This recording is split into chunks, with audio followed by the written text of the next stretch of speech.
É isso. Boa tarde a todos e a todas, né? Ajustando agora novos horários aqui, Papo de Preto ao vivo, hoje nós estamos com a nossa querida produtora cultural, sócio cultural, educadora, tudo isso envolvido, não é isso, Itana? É, a gente mistura tudo.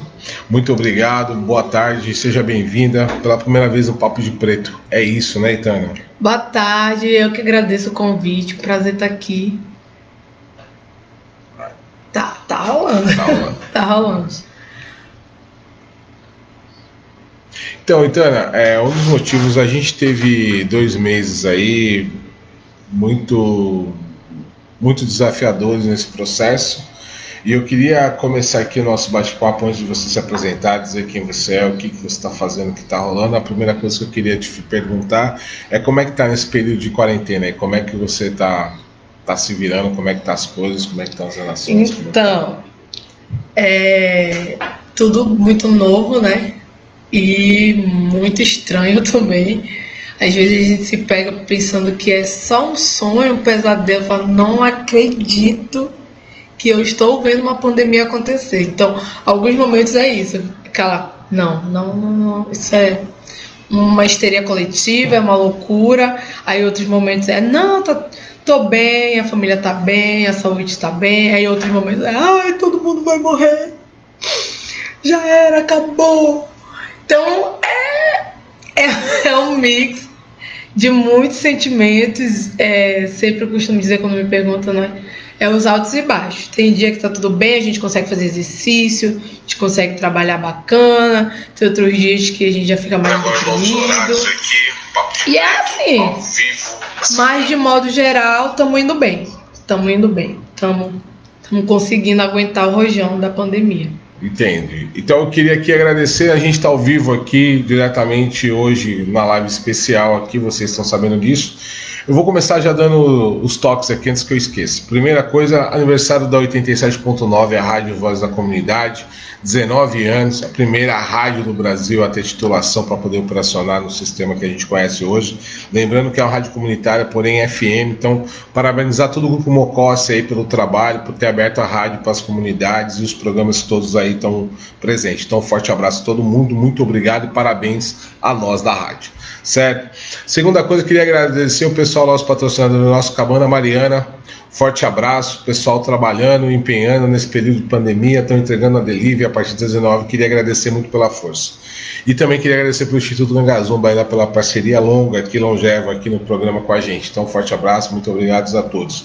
O programa hoje eu vou explorar hoje a pessoa que está aqui, vocês já viram que são desenvoltas, que ela tem uma pegada bacana, ter feito um trabalho muito bacana, né? Liuber, muito obrigado, boa tarde, forte abraço, obrigado pela participação, viu? Raíssa, muito obrigado. Jaci, boa tarde, tudo bem? Como é que tá vocês? Muito obrigado pela audiência de vocês. Aí vamos esperando o pessoal chegar, né? E agradecer aí a todo mundo que vai estar presente na nossa live, tá certo? Então hoje eu tô aqui, então é melhor você se apresentar, que eu acho tão clichê, e eu não gosto de Jornal Nacional, então acho que é melhor você se apresentar aí. Vamos lá, então eu sou Itana Isis, também conhecida como Deusa Isis. Eu sou produtora cultural, sou educadora também, sou engenheira civil, sou artista da vida e artista das nossas artes. Esse ano montei uma produtora que se chama Pedra de Fogo Produções, né, que a gente tem o objetivo de gerenciar e agenciar carreiras de jovens artistas, porque a gente sabe que esse processo artístico ele é muito difícil, principalmente para os artistas periféricos, né, que não tem muita estrutura, e a gente sabe que o conhecimento também ele não é de fácil acesso, e quem sabe fazer também não conta. Então, a partir dessas inquietações, eu e o Heber Pirandi, meu companheiro de vida, né, a gente resolveu começar a explorar esse lado, institucionalizar essa produção, né, porque a gente sempre faz eventos culturais, mas a gente não consegue ver um crescimento efetivo da cena artística, em relação, mais específico da música. Então tem muitos talentos aqui em Manaus, muitos, de todas as manifestações artísticas possíveis. E o que a gente precisa, o que toda a juventude precisa, basicamente, é oportunidade, né? Me fala uma coisa, essa dificuldade que você faz, que você chama atenção, você faz esse comentário, quais são as referências que você acha? O que dificulta esse processo? Tá, vamos lá. De não... Eu acredito que uma grande dificuldade é a nossa é a ausência da visibilidade, porque a gente não consegue ver, por exemplo, no cenário nacional, artistas amazonenses como os por exemplo, né? Que a gente vê vários na cena nacional, Jalu, a Gabi Amarantes, que já está na estrada há muito tempo. Então essa falta de representatividade já Thaís Badu também maravilhosa, também está em ascensão. Isso, temos muitos exemplos, bastante, né? E aí quando a gente traz, não só para o Amazonas, mas quando a gente traz essa busca, né, essa caça por exemplos, aí a gente pega aqui o Amazonas, a gente pega o Acre, a gente pega Tocantins. Exatamente, já não é, né, a mesma. Então já é uma dificuldade. Dentro do nosso cenário cultural amazonense também tem muitas dificuldades. Por quê? A nossa cena manauara, ela é muito difusa, ela é muito... Não há vamos dizer, um conglomerado de vários artistas, de várias cenas para se apoiar. Né? Pega aqui do audiovisual, acontece, mas acontece muito, não é regra, né? São exceções, que a gente tem que pegar como exemplo, né? Grandes festivais que a gente já consegue encontrar na cidade, o Somas, né? Até o Tucupi, Miga Sua Louca, Cultura e Diversidade. Então a gente ainda está caminhando a passos lentos, a mudança acontece sim, mas muito devagar. Agora você me deixou intrigado aqui, porque a comparação que você faz realmente é um fato, é constatado isso. E só se dá por causa que o músico não se apoia numa cena? Não, né? Não só por isso. A gente precisa do apoio coletivo, mas o individual também é muito importante. Eu pego os exemplos dos jovens periféricos porque é o meu exemplo, né? É o meu caso também. E vamos lá. A cena do rap é uma cena cheia de talento aqui em Manaus, no Amazonas, mas especificamente aqui na nossa cidade, né? Eles são muito correria. Tu vê, tem batalha em todas as zonas da cidade, mas você vê que essa produção é muito dentro da cena do rap. A gente não consegue ver uma união ali. Vamos pegar a cena do rap, vamos juntar mais a cena do pop, vamos juntar mais a cena do funk, vamos tentar criar mecanismos, ferramentas para que a galera que já está na estrada consiga evoluir, seguir mais adiante, mas que ela não esqueça também de puxar a galera que ainda está no início, porque a dificuldade é muito grande. A gente precisa se divulgar através de audiovisual. Para ter o audiovisual, a gente precisa ter um celular, pelo menos, né? Uma câmera, já para quem tiver mais bacana.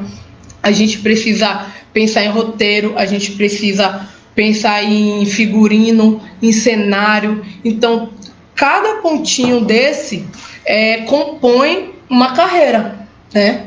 E o artista sozinho pensar em tudo isso, mais um fardo de viver o seu dia a dia, de pagar as suas contas, de pensar nas refeições do dia a dia, sinistro. É muito difícil. Mas mesmo assim, acredito que nos outros lugares o perrengue é o mesmo. Sim. E por que a gente não está no cenário nacional? A gente precisava refletir sobre isso. É uma reflexão que a gente se faz. Que agora realmente, olha que... Bom, vamos lá. A gente tem Luneta Mágica, tocou Sim. Tocou em grandes festivais, tocou no Lollapalooza, parece Rock in Rio. certo? Até 2017. Fora, no Texas também. A gente tem uma menina chamada, que ninguém conhece ela, como que é? Alguma coisa... Não vou lembrar o nome dela no final, que ela faz uma cena no som eletrônico. E ela tem 2 grandes hits mundiais que ninguém sabe que ela é amazonense. Larissa Simpson. Isso. Lorena Simpson. Que era sim. Certo. Tá na estrada de famosésima. Né? Estourada lá fora, a gente não conhece aqui. Vamos contar que a outra que tá no Rio de Janeiro, a Prince, né? Que quase a gente não vê aqui. Não sei se a gente pode colocar ela na cena. A gente teve 3, nas últimas 3 sessões do The Voice, que é um dos maiores reality show de música, a gente teve presença amazonense lá, artistas que a gente considerava extremamente bem tarimbados e não tiveram grande êxito.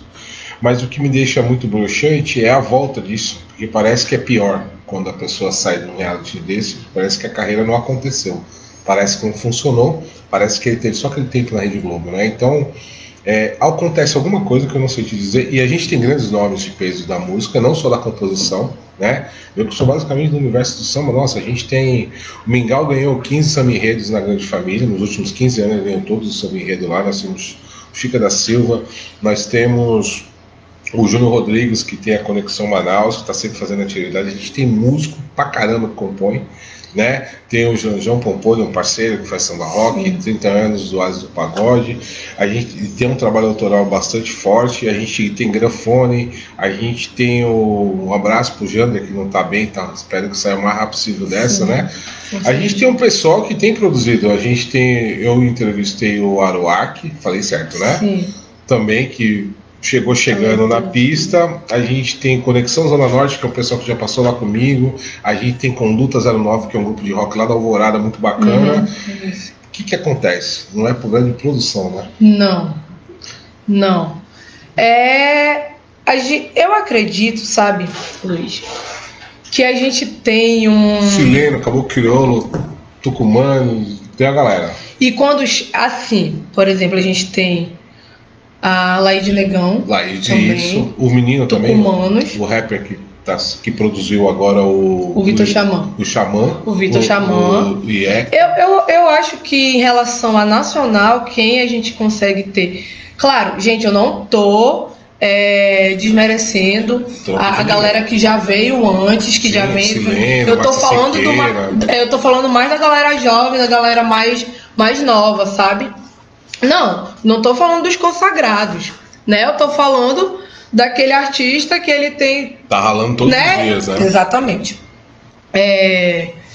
Quando a gente tem essas bandas, a gente pega, por exemplo, a Tucumanos, que já fez show em Nova York, que tem uma visibilidade nacional, que atualmente eu acho que ela tá parada, se eu não me engano. O mesmo caminhar é a da Laíde Negão também, né? Já fizeram show livre, já fazem show pelo Sesc no Brasil, tudo mais. A Casa de Cabo também já fez turnê. Mas essas bandas, elas conseguem chegar numa certa visibilidade nacional, mas parece que tem um limite, né? Ela chega até aqui, ela é falada em alguns tabloides de música, mas daqui não passa. É essa a impressão que eu tenho. Que a gente chega até um nível... Impressão racista ou você acha que... Não, eu acho que tem a ver também com... Vou lembrar que eu cheguei aqui em Manaus em 97. Auge da Casulo. Acho que é a melhor banda de todos os tempos. Não parece, mas eu peguei a fase da Casulo, gente. Eu ouvia em casa e cantava arrumando a casa, Casulo. Casulo, acho que foi a banda que conseguiu nacionalmente ter esse pano. Paralamas do sucesso do João Casulo, o Rapa era o João Casulo, todo mundo gostava do Casulo, nacionalmente. Tony Garrido, a galera gostava muito, achava o nome massa pra caramba e tal. E os caras, eu liguei uns 3 meses atrás, antes desse processo de pandemia, tava tentando entrevistar algumas pessoas da música e tal. E o cara falou assim: eu posso ir como artista, mas não posso falar o nome da banda que estão tretados. Eu não sei o que aconteceu, eu acho que é uma pena pro cenário, né? A gente sabe que banda tem treta, é normal, é o básico, não é, a questão não é essa. Mas eu fico pensando o seguinte: talvez de todo mundo que eu consegui acompanhar, eles foram que chegaram mais longe, né? eles conseguiram ter um consenso que faltava pouco para virar a chave. Depois veio Tucumã, vem todo mundo depois da Laíde, vem todo mundo nesse processo. Você acha que tem um racismo em relação àquele barrismo em relação ao norte nesse processo? Com certeza.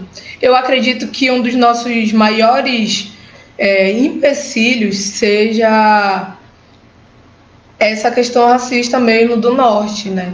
Todo mundo que é nortista, que tem contato com alguém que não é ou que viaja para lá, a gente sabe como é, né? A gente sabe como é diferente.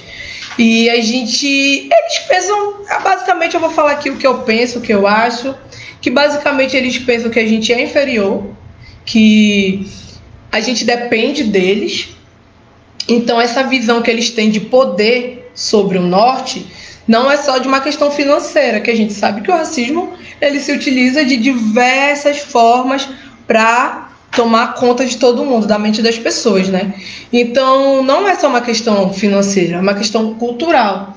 Tanto que, quando eles querem chegar com a gente, eles querem o seguinte, recentemente, uma produtora de São Paulo entrou em contato comigo e ela queria que eu ajudasse a encontrar um grupo de percussão feminino, mas que fosse, assim, bem característico do norte. E aí, tipo, ela começou a falar... exatamente, ela estava indo muito bem, né? Até que ela falou, mas será que não dá pra ser uma coisa assim mais, né, mais do norte? Quando ela começou a falar assim, eu já falei, então assim, tu tá imaginando umas coisas assim, pena, umas coisas mais indígenas. Então, eles não conseguem esconder, né? E aí, é isso. Então, olha... Não é assim que as coisas funcionam por aqui, sabe? A gente, o norte, é muito mais do que essa visão que vocês têm da gente. E tipo, deu uma enrolada lá e deixei pra lá e nunca mais nunca mais respondi, sabe? Então, quando eles vêm procurar o nosso trabalho, eles buscam fazer caridade mesmo, através de um estereótipo que eles vão falar. Era um festival que eles iam fazer. Que vai reforçar, inclusive. E aí vão falar, olha aqui como a gente trouxe alguém do norte, olha esse espécime. Eu sei que os indígenas e os pretos entendem isso muito melhor, porque a gente passa isso no nosso dia a dia, né? Exatamente. Mas basicamente eles querem mostrar os animais exóticos que vêm do norte do país, que eles não procuram estudar para saber como é que eles têm um imaginário, né? E esse imaginário gira todo em torno de todo mundo viver trancafiado no meio do mato, andar em cima de onça, conviver com jacaré. E basicamente essa visão que eles têm. Então eu acredito que isso influencia muito. Porque a cultura, né? A nossa cultura influencia em tudo que a gente faz, em todos os nossos pensamentos, em todas as nossas ações. E inclusive, esse pensamento que eles fazem questão de colocar pra gente, não só pro norte, pro nordeste também, isso influencia na cultura que a gente tem aqui, né? Recentemente, conversando com umas amigas, elas estavam falando, porque sobre série, não sei o quê. E aí falando, mas eu não gosto de assistir série brasileira, tenho um preconceito. Fala, mano, mas a série, produção da tua terra, tu tem mais a que ver, a gente tem mais a que procurar. Então, esse pensamento também de achar sempre que o que é de fora é melhor, o que vem de fora é mais legal, é mais moderno, é mais sensacional, isso influencia também nos artistas locais, né? E o trampo que ele faz também. E no trampo que ele faz, porque, poxa, a gente conseguir criar um jardim de público, né? Eu gosto de chamar de jardim, que é o público que a gente precisa cuidar, que a gente precisa regar para que esse público acompanhe o artista. Se esse público tem a mentalidade de que eu quero pegar coisas de fora e da minha terra não presta, imagina a dificuldade que a gente já tem de estrutura, de dinheiro, de questões raciais, de questões LGBT, mais ainda quebrar esse paradigma de que a gente precisa provar mais ainda que a gente é capaz de fazer música boa, não só música regional, que é o que basicamente esperam da gente, né? Que a gente faz samba, que a gente faz pop, que a gente faz dance, como a Lorena, né? E que a gente tem artistas visuais também, que a gente não pode esquecer, artistas do teatro que são premiados, que conseguem ir para festivais internacionais, que ela Serruia, a Maria atuando nas produções dela. Hoje eu recebi a notícia que o Manaus Hot City tá concorrendo a um festival. Então, as produções elas acontecem aos trancos e barrancos, alguns têm mais condições do que os outros, sim. Mas as produções elas acontecem, só que eu não vou conseguir aqui, Luiz, pontuar todos os problemas, mas são pequenas coisas que sistematizam a nossa dificuldade. Quando você vai somar na balança, você enxerga a diferença que fica para você produzir. Que enxerga. Fora quando a gente também vai ver, né? Quem são os artistas que conseguem melhor projeção? Aqui, no Amazonas, por exemplo. São artistas que têm grana, são artistas que têm um tom de pele claro. Então, tudo isso a gente precisa pautar. A gente não pode esquecer que a cena artística, ela também é elitizada. A cena artística, gente, ela não foge da realidade da sociedade que a gente vive. A gente está aqui hoje com a Itana, produtora cultural, engenheira, ela já deu todo o currículo dela. Vocês já viram que a entrevista hoje pede. Queria mandar um forte abraço aqui para Jaci Braga, para Rita, para Érica, para Luciana, para José Hermes, para Cleice, para Regina e para Preto Quilombola. Já falei. Olha, beijos, eu conheço alguns aí, hein? Beijo, pessoal. Obrigado pela presença de vocês aí, mande a sua conversa aqui. A Raíssa também está aqui, a Liúbia, como eu já falei aqui, queria mandar um forte abraço. Mais alguém aí? Não. Então, queria falar aqui do 19 da rádio, 19 anos da rádio, que eu já falei hoje inicialmente. A primeira coisa que foi no programa foi agradecendo e parabenizando todo o grupo Mocós aí por mais um ano de batalha, pelos desafios aí que a gente tem feito na questão da difusão da cultura, da arte, de todos os elementos que a Rádio Spam vai fazer. Então, parabéns para o 19 foi ontem, não vi bolo, nem o parabéns, mas é isso. Parabéns, um forte abraço a todos. Vamos bater bolo de máscara, gente. Vocês têm que ser mais criativos, né? Entendeu? É? Mentira, ninguém convidou nós de novo, que coisa, nós estamos com a moral embaixo. Enfim, gente, queria mandar um forte abraço para vocês, 19 aninho, né? Qualquer coisa, é uma rádio comunitária de Ventos dos Dragões. Você apontou algumas coisas que eu acho importantes, você falou sobre a questão do racismo, falou sobre a questão da cena, falou sobre a questão do regionalismo. A questão do regionalismo quando você aborda a dificuldade que é de se produzir alguma coisa regional. E eu que sou um peixe fora d'água também tenho a sensação inversa disso. Tomo muita cotovelada hoje sobre vários aspectos que eu acho desesperador, mas enfim. E eu achava que militância cultural seria mais fácil. Sim, é o que todo mundo pensa. Eu me enganei brutalmente nesse cenário, que é um cenário inóspito pra caralho. E nossa, eu ouvi cada comentário. Onde vão ter que lutar de qualquer jeito, né? Não tem pra onde correr, não. Cada comentário que eu falei é o seguinte, que eu não acredito nisso não, cara, mas é isso. Então, assim, estamos fazendo trampo, o negócio tá pegando, e eu penso assim, quando você falou da elitização da arte, que é um outro processo que eu comecei a digerir recentemente, que eu também não entendia isso, e eu comecei a entender isso, que tem esse lance do cara se impor e tal sobre o processo pela força da grana que ele tem e tal, às vezes o talento é questionável. Eu não gosto de falar isso porque todo mundo tem seu talento, né? Mas tem um pessoal que força a barra mesmo e eles têm como fazer isso. A questão e os aspectos de leis que nós temos hoje, que nós não temos acesso a nada, por exemplo, né? Basicamente.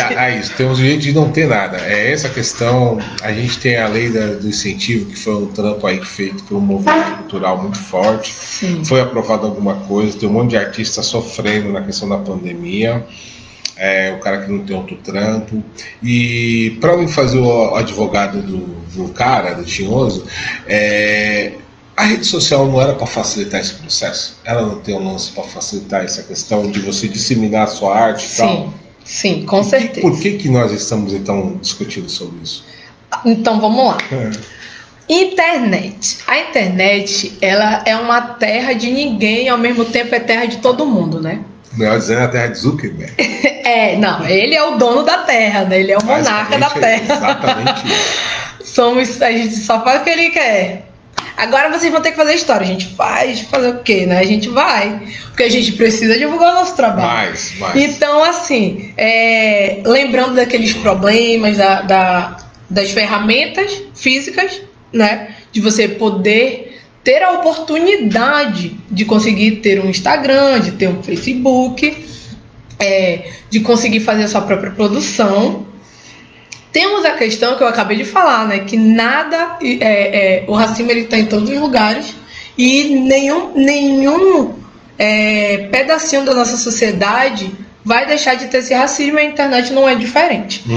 Na internet, o pessoal gosta muito de fazer hashtag, de dizer que está apoiando uma causa, porque isso hoje em dia dá visibilidade, né? E a visibilidade traz grana, né? E as empresas, elas estão muito ligadas nisso. Mas, como a nossa mente, né, a mente ainda é muito colonizada, a gente vai falar de preto, mas a gente vai chamar um branco para falar do preto. A gente vai falar do indígena, mas a gente vai chamar um antropólogo branco para falar do indígena. Então, isso daí é um problema gravíssimo que a gente tem, que a gente precisa combater e que às vezes as pessoas não entendem que a gente consegue falar pela gente, que a gente consegue fazer as coisas em primeira pessoa e que a gente consegue chegar lá e fazer bem feito, mesmo dentro das nossas dificuldades. Eu acredito que esse engajamento que está rolando da galera preta se unindo, de estar, não só preta, indígena também, de estar se divulgando. Agora uma coisa que acontece muito divulgue 5 artistas, divulgue 10 artistas, e os artistas que são conhecidos da grande massa têm feito isso também, fazendo playlist no Spotify. Então, isso que eu estou dizendo já são meios que a galera encontrou de se esquivar e de colocar seu trabalho dentro da internet, então, e conseguir... Deixa eu te fazer um registro bem provocativo aqui. Eu chamei a Aruac, chamei a França, a Dandara veio aqui também. Maravilhosa, comunicadora incrível. Fizemos até um trampo juntos aqui e tal. Eu procurei dar visibilidade o tempo todo no programa. A gente vai fazer 2 anos de programa e nem todo mundo responde. Nem todo mundo responde também. Mesmo lance da música. 15 contatos aproximadamente de pessoas pra gente compor. Ninguém à disposição. E vejo também uma inconsistência no trampo música mesmo, que não interessa que você vai compor, se nós vamos fazer um baião, se nós vamos fazer um... Não interessa, vamos sentar e vamos compor, porque eu não conheço nenhum movimento musical que nasceu como é que eu posso dizer, da soberba individual de não. Era, sei lá, tropicalismo, bossa nova, roda de samba, movimento mineiro, movimento gaúcho, todos têm os seus expoentes, ok? O rock dos anos 80, a quantidade de banda que surgiu de Brasília. O círculo musical é feito por esse tipo de aglutinações que faz efervescência e a galera produz. E isso vai se interligar com uma galera. Não tem pra onde fugir isso e tal. É círculo isso acontece sistematicamente. E por que aqui a gente tem essa dificuldade gigantesca? Às vezes a gente vê alguns insights, por exemplo, na questão literária. Os escritores se juntam, todo mundo ali confabula o trampo de todo mundo, mas a gente tem uma dificuldade, assim. Então, eu chamei um monte de gente, e aí entra muitas vezes o que você olha, quando você convida a pessoa olha pra tua cara e fala assim, quem é você mesmo? Fala, sou um cara que tô a fim de fazer música. É muito difícil? Não, só para independente, porque eu iria com qualquer pessoa, até a questão, inclusive tem uma amiga nossa agora, ela falou assim, Luiz, ela tem um molequezão, né? Tem a epidemia, claro, tal, mas ela tem um molequezão, ela falou assim, Luiz, mas seria bom eu cantar Papo de Preto? Aí eu olhei pra cara dela, eu falei, olha, acho que vocês precisam trocar uma ideia, você precisa entender quem você é e tal. Mas aí ela topou. Depois que eu fiquei 2 meses construindo o imaginário dela, ela, não, topou, vamos fazer um negócio, vamos escrever. Então, fiz a primeira, mandei para ela, estou esperando uma resposta e tal. E tem um lance que eu chamei do espaço, por exemplo. A gente está no programa pelo menos há 6 meses trocando só artistas na maior parte do tempo, quando a gente está rolando música, a gente está rolando artista. Então a gente fez aqui uma playlist muito bacana, com todos esses que eu gosto: Guita, Tucumanos, Caboclo Crioulo, Papo de Preto, a Francis, a menina, esqueci o nome dela agora, Electra, quando fez o lançamento, a menina Michelle, Elisa Maia. A Elisa Maia. Fizemos uma playlist aqui, botamos uma galera, deu pra fechar 2 programas bacanas sem repetir música e tal. A Aninha Suave, botamos um monte de gente aqui. Então eu fico pensando aqui o que nós estamos fazendo de errado, porque eu acho, porque assim, quem produz sabe o trampo que dá.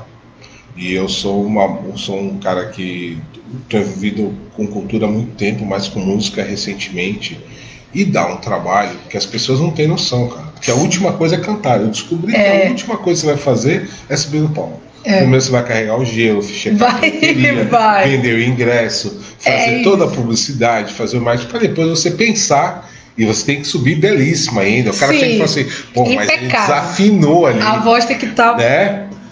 Depois de ter carregado um monte de coisa. Não entrega, o cara chega atrasado. É isso que é fazer evento. Esse cara tá achando que todo mundo é Rede Globo. Cara, eu vou falar, então é um sofrimento. Então as pessoas não têm noção do tamanho e eu não sei se isso faz bem ou faz mal. Porque no caso de nós pretos e pretas, a gente vai somatizando isso na pele. Porque é frustrante ver fazer. Então quando você chega e fala aqui, porra, vamos fazer a parceria, eu fico pensando aqui, que parceria que nós temos que fazer? Essa pergunta aí é a pergunta de ouro. É a pergunta de ouro. Eu também não sei por que a gente não consegue criar essa ambiência, né, que tu tá falando, que já aconteceu em vários momentos, em diversos lugares do Brasil. Eu não consigo entender também. É um processo que ele é difícil pra gente aqui. Ele é difícil, eu acho que ele tem que ser individual e coletivo, né? Mas essa parte aí do coletivo que tá difícil da gente conseguir pelo menos entender o que é que acontece, que a gente não consegue se misturar. Eu queria ter essa resposta. Queria muito ter, mas... O que vocês estão buscando lá no Pedra de Fogo? Então, o que a gente busca no Pedra? A gente busca que os nossos artistas eles possam viver da arte deles, né? Que a gente consiga sair dessa zona de tenho que ser artista nas horas que eu tenho disponível, porque eu preciso ter um trabalho fora. Esse é o nosso principal objetivo. Como que a gente vai chegar nesse objetivo, né? De diversas metas. Então a gente não tem como pagar ninguém, então todo mundo está ali entendendo que a gente precisa se apoiar um no outro. Como que isso está funcionando? A gente tem, na maior parte dos nossos artistas são da música, mas temos a Maria do Rio, que é atriz, que é modelo, a minha mãe, Regina de Benguela também, que já fez alguns curtas, está indo pelo caminho da arte cênica também, mas a maior parte de nós somos da música. Temos a galera da comunicação também, então tá todo mundo da Pedra de Fogo Produções, todo mundo que tá ali tá acreditando na vitória individual e coletiva, acreditando que hoje eu vou gravar o clipe do Aruac, que ele também é um dos nossos artistas, mas que no clipe do Aruac a Laís vai ter que ir lá, ela vai ter que segurar alguma coisa. O Gabriel, que é da comunicação, ele vai filmar. Aí a Jéssica Dandara, que também é da comunicação, vai fazer a assessoria de imprensa. Eu vou lá, se tiver que limpar o chão, eu vou limpar para ele. Mas quando for a vez de outro artista fazer, o Aruac, que naquele momento era a estrela, ele vai se colocar como produção. Então, basicamente, é esse o caminho que a gente está seguindo, né? De que todo mundo é artista, mas que todo mundo também vai ajudar a produzir o colega, né? Independente se é do mesmo gênero musical, se ama, se não se ama. A gente está ali para tentar fortalecer de verdade o trabalho um do outro, porque eu vejo que esses artistas que estão com a gente, eles já fazem o trabalho deles, como tu disse, né? Faz evento e carrega, e faz o cartaz, faz tudo. E eu vim observando, eu e o Weber, que esses artistas faziam isso individualmente. E a gente também fazia individualmente. E falou, pô, se a gente consegue fazer todos esses eventos, todas essas produções individual, imagina se a gente conseguir se juntar e fazer uma equipe que consiga fazer coisas que sejam construtivas. Porque o evento, eu passei um tempo fazendo produção cultural, é muito bom, a gente consegue grana para pagar nossas contas, mas a gente fomenta ali aqueles artistas que estão ali naquele evento, mas não é uma coisa que vai construir algo sólido, né? Ele é só uma parte disso. E a gente não estava enxergando isso.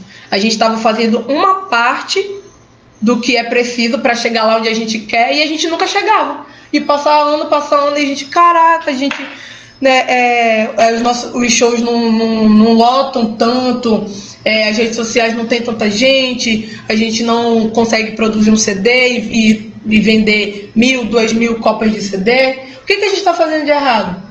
Então a gente começou a observar individualmente e a gente viu que todo mundo basicamente faz a mesma coisa, que é pensando, vou fazer show, vou fazer essa produção, mas a produção em si não é suficiente. Então a gente precisa pensar como uma produtora que gerencia artistas.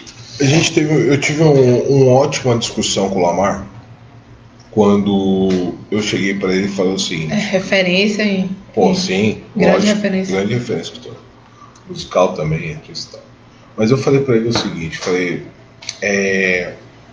se é uma coisa que a gente poderia copiar dos americanos norte, né, que a gente também é americano, seria a capacidade de eles empreender o outro.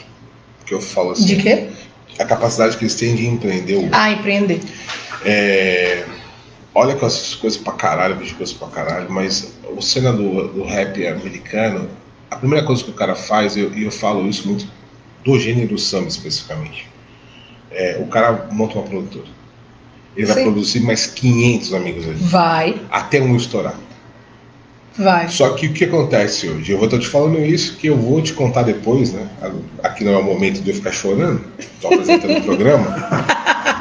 Mas quando a gente vai lançar o Axé pra Brindar, gente do céu, cara, e só facada, velho. Tu chega no estúdio, o cara olha pra tua cara, parece que ele fala, chegou o Rei de Oió, né? Não que eu não poderia ser, mas o cara pensa isso. E tipo assim, as coisas são... Aí você tipo, liga pra 3 amigos e fala, quanto é que você pagou no lugar pra...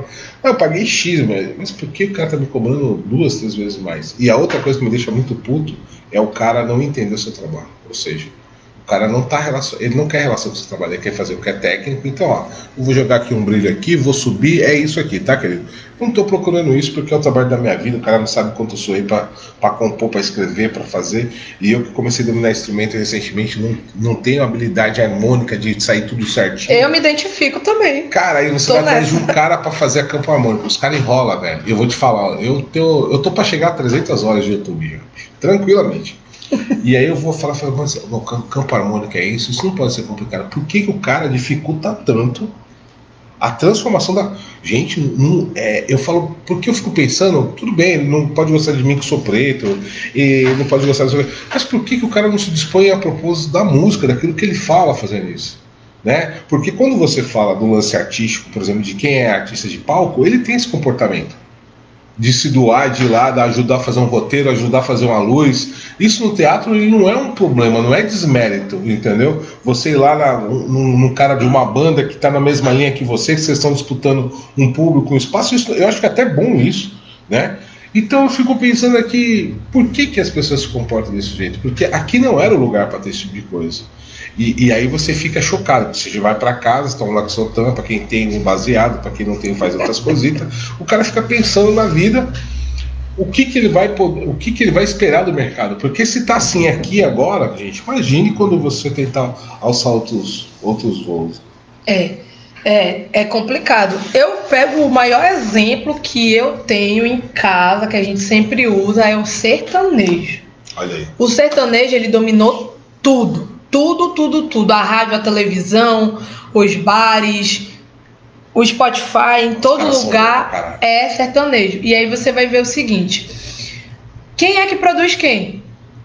Tem a dupla sertaneja, qual que é o nome mesmo da dupla, aquela que é Sorocaba? Fernando Sorocaba. Fernando e Sorocaba, eles são muito famosos, né? Tipo, super conhecidíssimos como a Noite de Paris. E aí o que eles fizeram? Lançaram Luan Santana. Pode falar. Eles lançaram o Luan Santana. Aí o que o Luan Santana faz? Foi o Fernando Sorocaba que lançou? Sério? Eles têm uma produtora que produz. O tanto de. Eu acho que eles fazem tipo assim. Eles colocam numa máquina, parece. Coloca numa máquina e vai saindo muito sertanejo, assim, de rolo. E aí eles vão produzindo. Aí o Luan Santana, que já é trilhardário, tem avião, já não sei das quantas, ele já tem a dele, que já produz outros artistas que já estão trilhardários. E aí a gente gosta de sertanejo? Eu particularmente não gosto. Depois que eu tomo mas eu danço, que é uma beleza. Mas ouvir assim no dia a dia eu não ouço, né? Mas eles são um exemplo. A gente precisa aprender a identificar o que a gente pode tirar de cada coisa, né? E do sertanejo eu entendi que é isso. Que a gente vai criar essa produtora para produzir artistas, para que eu digo para eles o seguinte: olha, meus filhos, eu chamo eles meus filhos, vocês têm duas mãos. Sabe por que vocês têm duas mãos? Porque quando vocês estiverem famosos, vocês vão ter duas mãos para puxar duas pessoas junto. E essas duas pessoas vão ter mais duas mãos soltas, né? Vão puxar mais dois. E é assim que a gente vai conseguir burlar e se blindar dessas coisas de quem só quer ganhar o dinheiro dele. Não estou julgando, cada um sabe como vive, mas eu acredito que a arte, ela é muito além da grana, né? Porque a arte, ela modifica vidas de uma forma que a gente não consegue vislumbrar o quão longe uma pessoa pode ir através da arte, da cultura, da educação, do esporte. E eu me coloco como exemplo também em relação a isso, né? Legal. Tem uma pergunta aqui para você, na sua visão. Como a cultura negra africana tradicional é vista em plena modernidade? Ou se essa cultura do norte é apenas local, sem tradição africana? Mãe Flor. Então, eu acredito que a cultura africana ela é vista da mesma forma que a nortista, né? É aquela coisa bastante estereotipada, tudo muito tribal. Não tem cidade, só existe fome, só existe guerra, mas quem procura, quem está antenado sabe que o cenário musical em África é incrível, muito rico, e que tem artistas que se inspiram, né? A gente tem o Afrobeat, tem o Ricon Sapiência, né, que ele faz isso muito bem, é um artista impecável. Carol Conká. A Carol Conká também é outra artista maravilhosa. E eu acredito que esses artistas, eles conseguem transpor essas visões pequenas e mesquinhas, mas que ainda é uma visão majoritária, né? Infelizmente ainda é. Qual foi a segunda parte da pergunta que ela coloca? Na sua visão, como a cultura negra africana tradicional é vista em plena modernidade? Tá, essa daí já foi. Ou se a cultura do norte é apenas local, sem tradição africana? Não, acredito, tem tradição africana, sim. Tanto que eu estou trabalhando no projeto Direito à Memória, que é daquela Serruia, projeto incrível, que tem o objetivo de visibilizar personalidades que foram importantes para Manaus. Pessoas pretas, pessoas indígenas. Nesse primeiro momento do projeto, está mais focado nas pessoas pretas. E são pessoas que a gente não está falando, vamos só falar de políticos, não. A gente vai falar daquela senhora que era famosa no bairro, porque ela puxava, porque ela benzia, porque ela fez diferença naquela comunidade. Né? Se aquela comunidade vive de determinada forma, se melhorou de alguma forma, alguém tomou a iniciativa de que isso mudasse. Então, a presença negra em Manaus, no Amazonas, ela existe. Esse é o objetivo do projeto, mostrar que essas pessoas existiram, mostrar que tentaram apagar a existência delas e que ainda tentam né, tentam apagar, mas que essa cultura, ela faz parte. A nossa cultura, ela tem muito da indígena e ela tem muito da africana também. Só que ela é negada, né? Ela é negada. Ontem mesmo teve a live do Direito à Memória com a professora Patrícia, que é uma pesquisadora, né?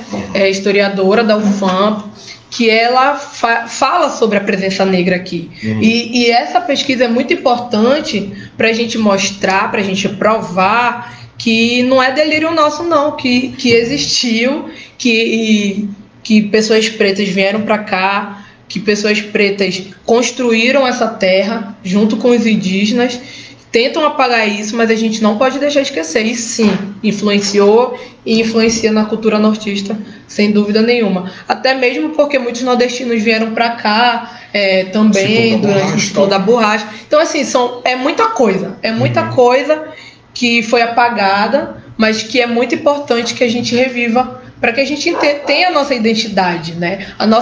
Ter uma identidade forte, saber quem a gente ajuda muito, colabora muito quando a gente na nossa autoestima, de fazer um trabalho, de acreditar que esse trabalho vai dar certo, de mudar a mentalidade da população, que a gente não é cachorrinho vira-lata, que a gente tem que ter orgulho da nossa cultura, da nossa culinária, dos nossos hábitos e preservar, né? E preservar e passar adiante.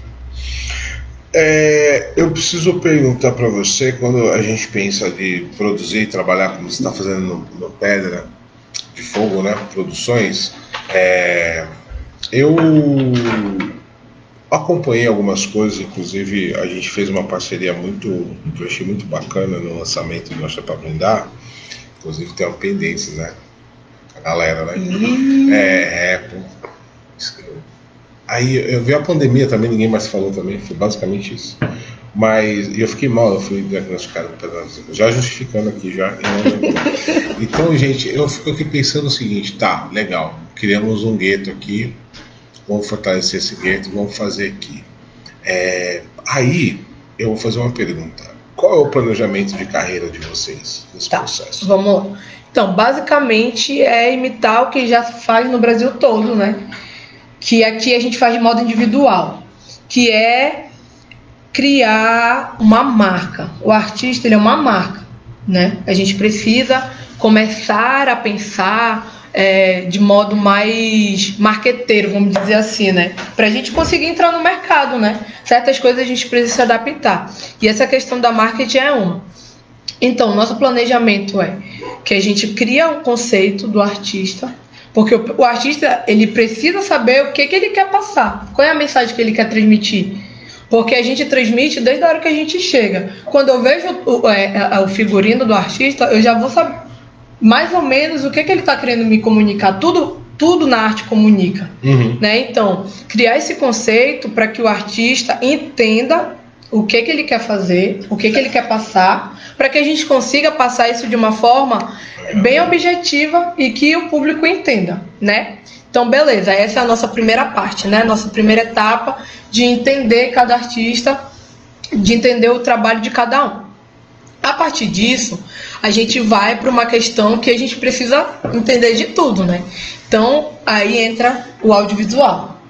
A gente precisa trabalhar o audiovisual dentro desse conceito deles, né, de cores, de figurino, de música, de porte, de estética, exatamente.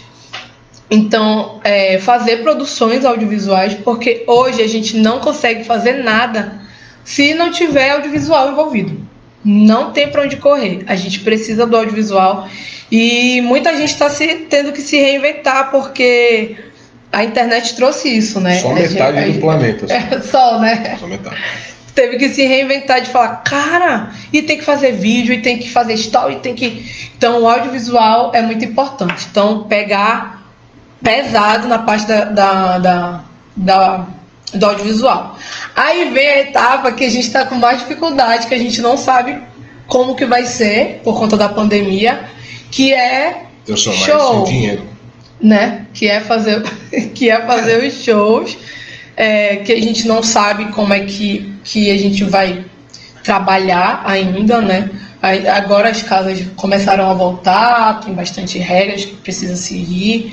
A gente tem pensado, conversado sobre isso, mas a gente ainda não chegou num alinhamento geral para falar, não, a gente, em relação a show, a gente pode trabalhar dessa forma. Então, por enquanto, a gente está sem previsão de botar os artistas para fazer show.